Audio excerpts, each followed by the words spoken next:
ஒருத்தன் வந்துங்க பணத்து மேலே ஒரு குறி வச்சுட்டான், பணம் தான் முக்கியம் அப்படின்னு நினைக்க ஆரம்பிச்சிட்டாங்கன்னு வச்சுக்கோங்க.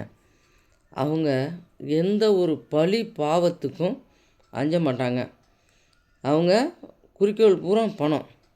என்ன பண்ணுவாங்க, அந்த பணத்தை பெறுறதுக்காக மற்றவங்கள எவ்வளோ வேணாலும் கஷ்டப்படுத்துவாங்க.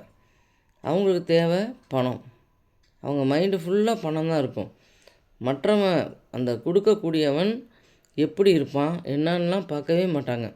இந்த லஞ்சம்னா தலைக்கு மேலே ஆடுது பார்த்தீங்களா, அதுக்கெல்லாம் காரணம் அவங்களுக்கு பணத்து மேலே ஒரு ரொம்ப வெறி. ஆனால் அந்த வெறி இருக்கக்கூடாதுங்க, ரொம்ப அது தப்பு. அந்த வெறி மனிதனுக்கு பிடிக்கக்கூடாது. பண வெறி, பணம் வாழ்க்கைக்கு அவசியம்தான், ஆனால் அந்த வெறி அவசியம் கிடையாது. அவன் என்ன பண்ணுவான், அவன் கொடுக்கக்கூடியவன் அந்த தகுதியில் இப்போ அவன்கிட்டருந்து காசு வாங்க தான் பார்ப்பான். அவன் கொடுக்கக்கூடிய தகுதி இருக்கணும்னா என்னன்னா பார்க்கவே மாட்டாங்க. அவங்களுக்கு தேவை காசு. இந்த செயலை செய்யணும்னா இவ்வளோ காசு கொடு, இந்த செயலை செய்யணும்னா இவ்வளோ காசு கொடு.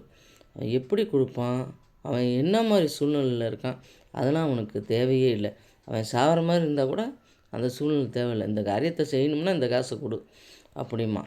அவங்களுக்கு உண்மையான ஒரு குறிக்கோள் பணம். அப்போ அவங்கள என்னன்னு சொல்லலாம், அவங்களுக்கு ஒரு பேர் நம்ம ஒன்று வைக்கணும்ல, வச்சுருவோம். இன்றைக்கி அவங்களுக்கு நம்ம வைக்கக்கூடிய பேர் பண வெறியர்கள். நல்லா இருக்குங்களா பேர்? அவங்கள இப்படி இருக்கிற மனுஷரை நம்ம என்ன பண்ண முடியும்? என்ன, இவங்கள்ட்டேருந்து ஒதுங்கி தான் இருக்க முடியும். வெறி பிடிச்சவங்க என்ன ஆகும்? நாய்க்கு வெறி பிடிச்சா என்ன ஆகும்?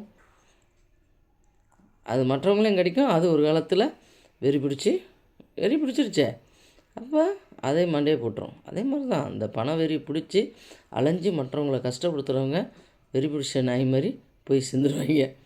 Okay, thank you.